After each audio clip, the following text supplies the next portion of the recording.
Good morning students, welcome back to my channel and again today we are going to talk about Euclid's algorithm. Question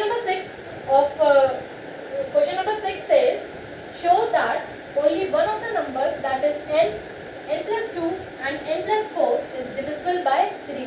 question कहने का क्या बोल रहा है, आपके पास 3 नंबर है, एक n plus 2 and n plus 4 और इन 3 नंबर में से कोई एक ऐसा नंबर होगा जो कि क्या होगा, डिविजिबल बाय 3. किसकी हेल्प से करना आपको, यूक्लिड्स एल्गोरिथम की हेल्प से. So we should begin our question.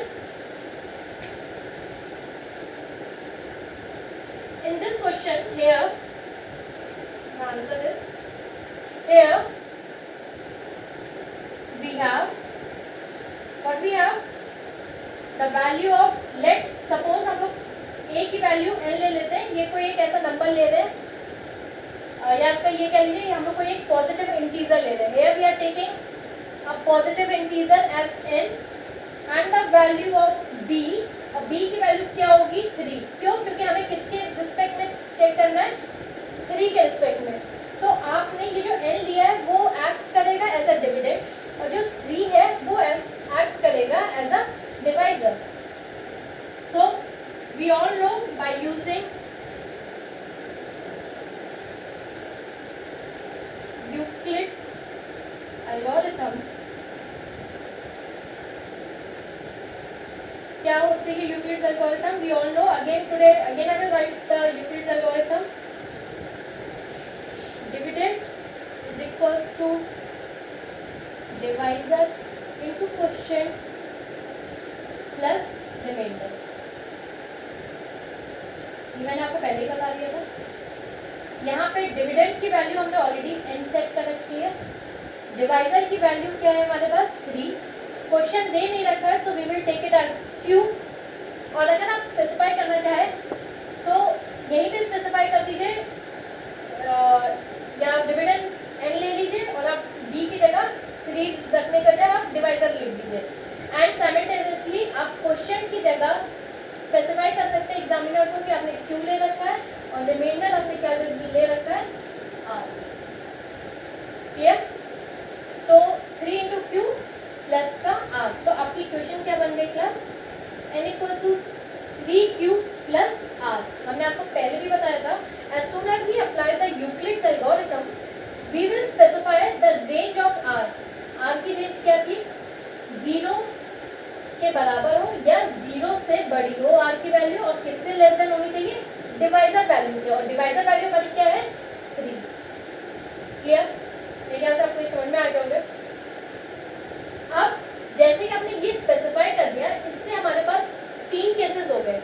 या तो आर की वैल्यू 0 हो सकती है, या आर की वैल्यू क्या हो सकती है 1, और या फिर आर की वैल्यू क्या हो सकती है 2.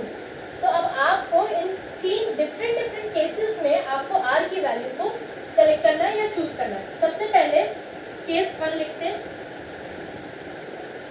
केस 1 में आपने आर की वैल्यू क्या ले रखी है 0. ठीक है. उस हिसाब से आपका क्वेश्चन हुआ n equals to 3q. Are की जगह आप 0 लिख देंगे तो n की वैल्यू क्या हो जाएगी 3q. ये आपको क्लियरली दिख रहा है. This implies n is divisible by 3. yes or no? ये आपको समझ में आ रहा है. अब अगर हमने n के रिस्पेक्ट में चेक कर लिया, हमें किसके रिस्पेक्ट में चेक करना है, n प्लस 2 के भी रिस्पेक्ट में चेक करना है और n प्लस 4 के भी रिस्पेक्ट में चेक करना है. तो सबसे पहले n की चेक कर चुके हैं और हमें आंसर मिल गया है कि n इज डिविजिबल बाय 3. अब हम चेक करेंगे n प्लस 2 के रिस्पेक्ट में. आपने अब n की जगह आप क्या लिख रहे हैं, n प्लस 2 मतलब n में क्या ऐड कर रहे हैं प्लस का 2. तो राइट हैंड साइड पे तो आप प्लस का 2 ऐड करेंगे तो यहाँ पे क्या हो जाएगा 3q प्लस 2. समझ में आया. आपने क्यों n प्लस 2 लिखा, क्यों, क्योंकि हमें 3 कंडीशंस पर चेक करना था, एक n प्लस 2 और एक n प्लस 4. तो मैंने n में चेक कर लिया और हमें क्लियरली आंसर समझ में आ गया कि डिविजिबल विद 3 है. पर लेकिन अगर n प्लस 2 की बात करें तो मैंने n की जगह n प्लस 2 रखा. अगर यहाँ पे 2 ऐड करा तो यहाँ पे भी तो 2 ऐड करेंगे राइट हैंड साइड. तो n plus 2 equals to 3q plus 2 हो गया. ठीक है. अगर आप इस इक्वेशन पर ध्यान दें तो ये +2 इंडिकेट कर रहा है कि ये हमारा रिमाइंडर है, तो ये क्या इम्प्लाई कर रहा है, n+2 leaves 2 as a remainder. Therefore, it is not divisible by 3. यहाँ तक समझ में आ गया? होपफुली आपको यहाँ तक समझ में आ गया होगा। अब मैं बात करने जा रही हूँ, मैं अब क्वेश्चन रब कर दे रही हूँ जिससे आपको मुझे जो समझाना मैं क्वेश्चन नहीं रब करूँगी।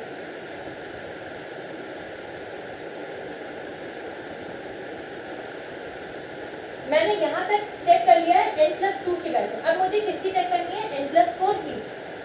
अब यहाँ पे n था, फिर आपने n+2 लिया, अब क्या लिखेंगे लेफ्ट हैंड साइड n+4, तो इधर क्या हो जाएगा 3q n+4 है, ठीक है। तो अब यहाँ पे क्या हो जाएगा 3q + 4, इतना समझ में आया।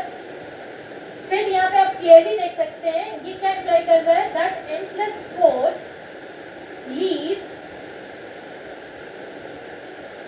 4 as a remainder, so it is not divisible by 3. Clear? मेरे ख्याल से आप सबको समझ में आ गया होगा। आफ्टर दिस ये आपने एक केस सॉल्व करा। अब इसके बाद अगर हम देखें, यहाँ तक आपने इन 3 कंडीशंस को चेक कर लिया। अब क्वेश्चन में क्या बोल रहा था क्लास, क्वेश्चन हमारे पास ये था कि इन तीनों में से कोई एक ही डिविजिबल होना चाहिए 3 से। तो अगर आप देखें तो जो पहली वाला था जो n = 3q था, जिसमें केवल वही तो डिविजिबल बाय 3 हुआ, बाकी सब तो नॉन डिविजिबल है, कोई भी डिवाइड नहीं हो पा रहा है।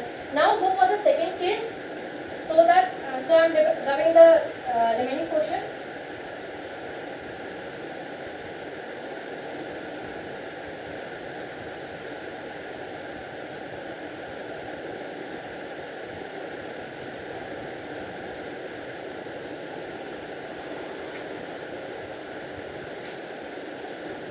केस 1 डिस्कस कर चुके हैं, अब हम बात करने जा रहे हैं केस 2 की।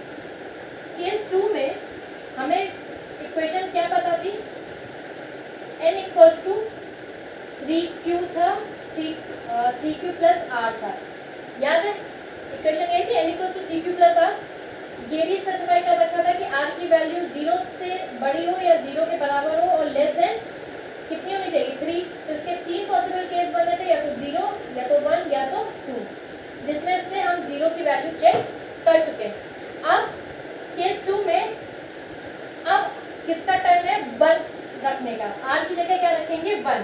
तो सबसे पहली बार जो चेक करेंगे n = 3q + 1। क्या आपको लग रहा है ये 3 से डिविजिबल है? This implies n leaves 1 as a remainder, so it is not divisible by 3. Clear?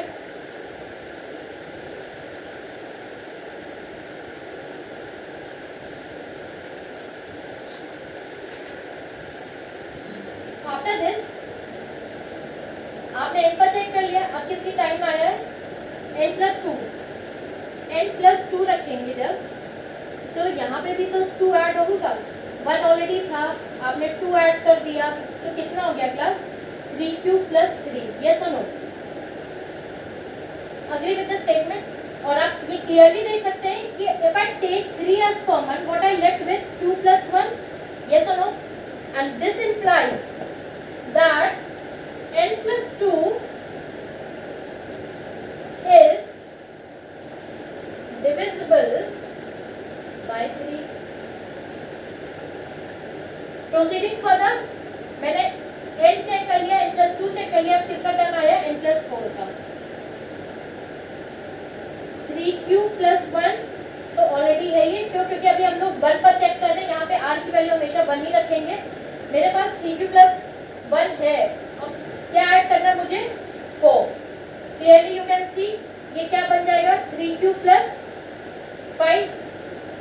पर मुझे 5 के टर्म में मुझे चीजें चाहिए नहीं, मैं इसको 5 को 2 पार्ट में डिवाइड कर सकती हूँ। 3 + 2 विल गिव यू 5, तो 3q + 3 + 2 लिख सकती है। इस 5 के बदले मैंने लिख दिया 3 कॉमन लिया, तो मेरे पास बचा q + 1 प्लस का 2। एंड दिस इंडिकेट्स, ये जो 2 लास्ट में बच गया, ये इंडिकेट कर रहा है that n+4 leaves 2 as a remainder, so it is not divisible by 3। समझ में आ गया? Proceeding further,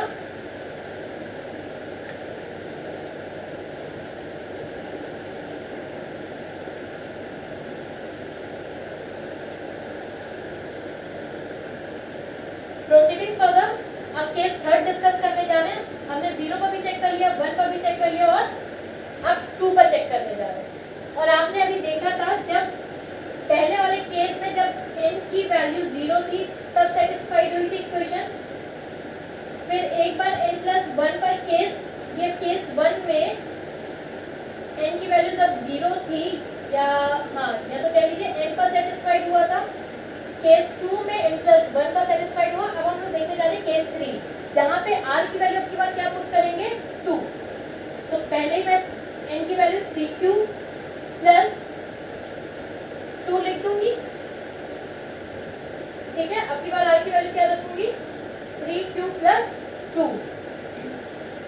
ये क्लियरली इंडिकेट कर रहा है कि n की वैल्यू 3q + 2 है, तो क्या this implies that n leaves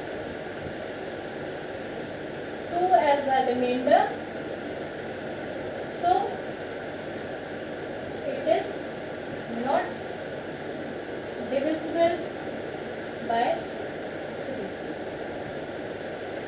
second, अब एक बार n चेक कर लिया, अब किसकी टर्न है, n+2 की चेक करने की। 3q + 2 ऑलरेडी था, मैंने 2 और ऐड कर दिया, what I get, 3q + 4। 3q plus, इसको हम लोग 4 लिखेंगे ना। अगर इस 4 को मुझे ब्रेक करना है 3 के फॉर्म में, तो इसको 3 + 1 लिख सकते हैं। तो मैंने इसको लिख दिया 3q + 3 + 1। Clear?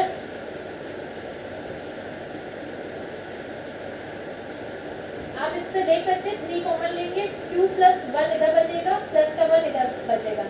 This indicates that n+2 leaves 1 as a remainder, so it is not divisible by 3। After this, now it's turn of n+4। 3q + 2 already था, n की वैल्यू हमारी ऑलरेडी 3q + 2 थी, मैंने इधर 4 और ऐड कर दिया। Now it becomes 3q + 6। 3 common ले लीजिए, what I left with, q + 3। Yes और no? This implies that n+4 is divisible by 3।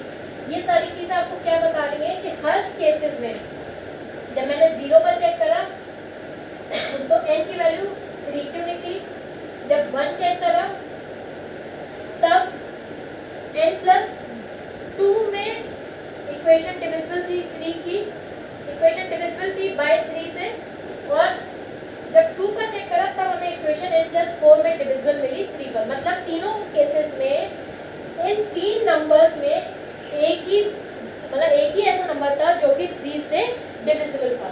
And this is what our question aims to tell us. समझ में आया? So proceeding further to the next question.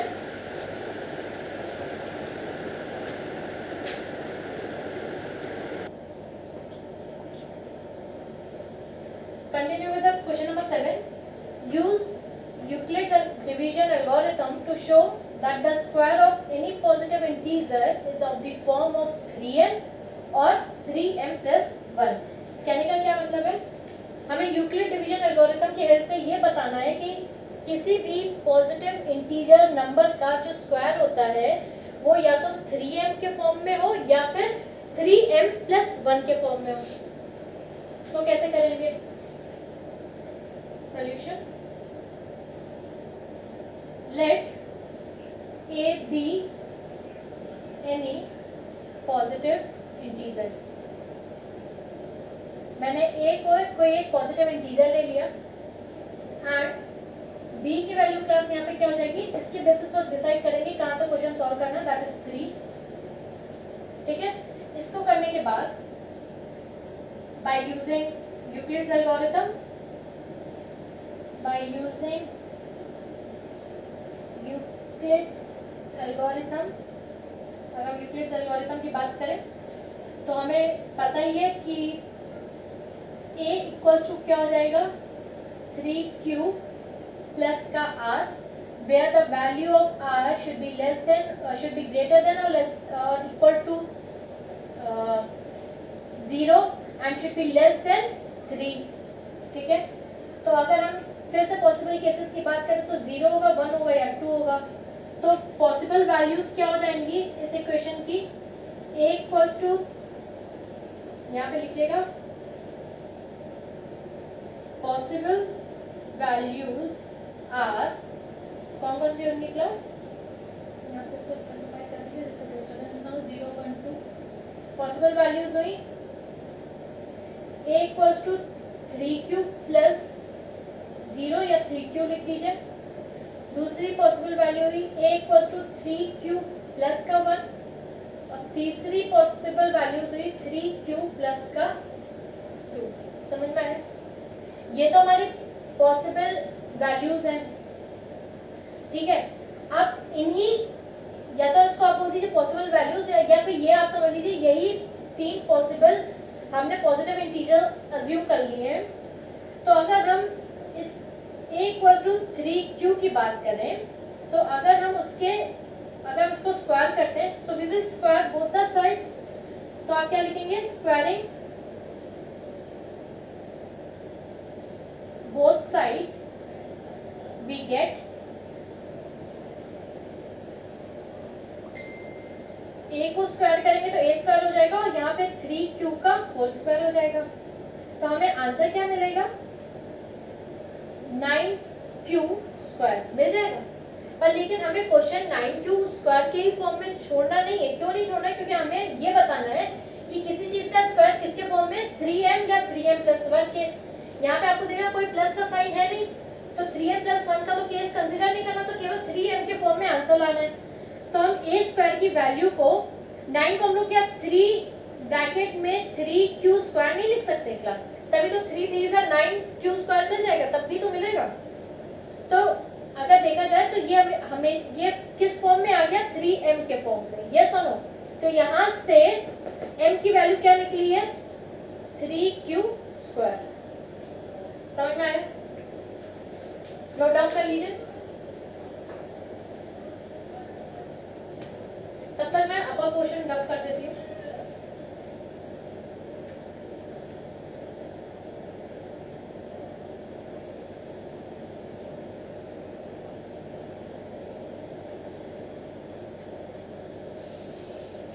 अब हम बात करने जा रहे हैं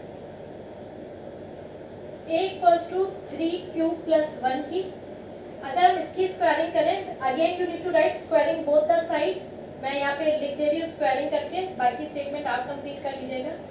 हमें यहाँ पे क्या मिलेगा, a square equals to 3q plus का 1 होल स्क्वायर. ठीक है, आपको a प्लस b के होल स्क्वायर का फॉर्मूला आता है. इसका फॉर्मूला होता है a square plus b square plus का 2ab. ठीक है, अगर हम इसकी बात करें, यहाँ पे बहुत सारे बच्चे इसको ओपन नहीं कर पाते, तो मैं बहुत कायदे से लिख ले रही हूँ. a की वैल्यू हुई 3q, b की वैल्यू हुई 1. ठीक है, अब जरा इस फॉर्मूले में पुट कर लीजिएगा. देखिए ये a प्लस बी का होल स्क्वायर लिखा हुआ है अब जहां जहां हम बोले a स्क्वायर वहां पे आपको क्या रखना है 3q, जहां बोले b स्क्वायर वहां पे आपको रखना है b, जहां जहां बोले वहां पे आपको रखना है 1, जहां जहां a बोले वहां पे आपको रखना है 3q। तो मैंने सबसे पहले 3q का स्क्वायर a स्क्वायर, फिर b स्क्वायर प्लस का 2, a की वैल्यू क्या है 3q और b की वैल्यू क्या है 1। ठीक है, इसको सॉल्व करिए क्लास, आपको मिलेगा 9q स्क्वायर प्लस का 1 प्लस का 3 2 जा 6q। Writing down the below value.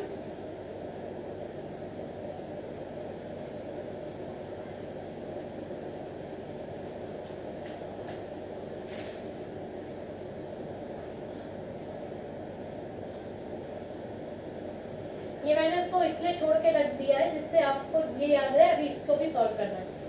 अब क्लास इधर देखिए, हमें किस फॉर्म में लाना है, या तो 3m के फॉर्म में लाना है या तो 3m प्लस 1 के फॉर्म में लाना है। आपको देख रहे हैं यहाँ पे प्लस 1 मिल गया, तो हमें क्वेश्चन क्या करना है 3m प्लस 1 के फॉर्म में क्वेश्चन सॉल्व करना है। अब मैंने 9q स्क्वायर प्लस का 6q प्लस का 1 रख दिया। इस दोनों में से क्या हम 3 को कॉमन ले सकते हैं? क्यों नहीं ले सकते? क्योंकि दोनों फैक्टर्स हैं 3 के। तो 3 मतलब 9 और 6 में 3 फैक्टर होता है, तो 3 3 जा 9 q स्क्वायर प्लस 3 2 जा 6q। एक चीज ध्यान रखिएगा, मुझे यहाँ पे कॉमन नहीं चाहिए, मुझे 3m के फॉर्म में लाना है, 3m प्लस 1 के फॉर्म में। ये आपको दिख रहा है, ये 3m प्लस 1 के फॉर्म में आ गया है। 3 अपनी जगह कॉमन हो गया, m की वैल्यू ये हो गई और प्लस 1 हो गया, तो यहाँ से m की वैल्यू निकल के आई 3q स्क्वायर प्लस का 2q। मेरे ख्याल से आपको ये समझ में आ गया होगा। अब हमें बात करनी है, please copy it down so that I can proceed further. अब हम बात करने जा रहे हैं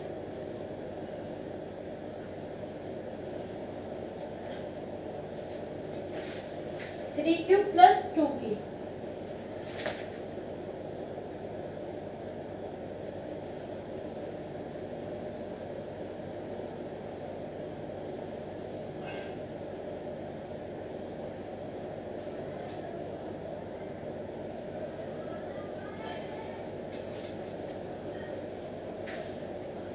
मैंने रब कर दिया क्योंकि मेरे पास ये ऑप्शन था रब करने का, तो मैंने रब कर दिया। अब की बार हम लोग बात करने जा रहे हैं थर्ड ऑप्शन की। a equals to 3q plus 2 squaring both the side, क्या मिलेगा a square plus 3q plus 2 का होल स्क्वायर। क्या मिलेगा 3q प्लस 2 का होल स्क्वायर। तो यहाँ पे हो गया 3q का whole square a square plus b square में क्या आपकी बार आ जाएगा 2 का स्क्वायर प्लस का 2a और b का 2ab। समझ में आ गया क्लास? फॉर्मूला क्या होता है 2ab होता है ना, तो 2a की जगह 3q और b की जगह 2। समझ में आ गया होगा। अब इसको ओपन करेंगे तो 9q स्क्वायर प्लस का 4 प्लस 3 2 जा 6 6 2 जा 12 12q आ जाएगा। 9q स्क्वायर प्लस का 12q प्लस का 4। अब आप एक चीज मुझे बताएंगे, हमें किस फॉर्म में शो करना है, या तो 3m प्लस 1 में या फिर 3m में। आप क्लियरली देख सकते हैं यहाँ पे प्लस के साथ कांस्टेंट आ चुका है। इस 4 को हम 3 प्लस 1 भी तो लिख सकते हैं क्लास। मैंने इसको फर्दर सॉल्व करा 9q स्क्वायर प्लस का 12q प्लस का 3 प्लस 1। क्यों ये 3 प्लस 1 करा? क्योंकि मुझे 3m प्लस 1 के फॉर्म में लाना था। इस तीनों में से मैंने क्या कॉमन कर लिया 3। What I left with 3 3 are 9 q square, 3 4 are 12 q plus 3 1 are 3 plus का 1। तो यहाँ से ये कन्वर्ट हो गया ना 3m प्लस 1 के फॉर्म में। तो m की वैल्यू क्लास यहाँ पे क्या आ गई 3q स्क्वायर प्लस का 4q प्लस का 1। Therefore क्या लिखेंगे the square of any positive integer, the square of any positive integer is in the form of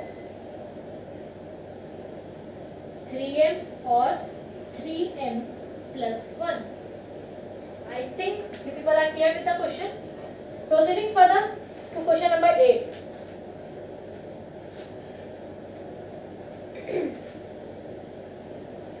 Proceeding further to question number 8.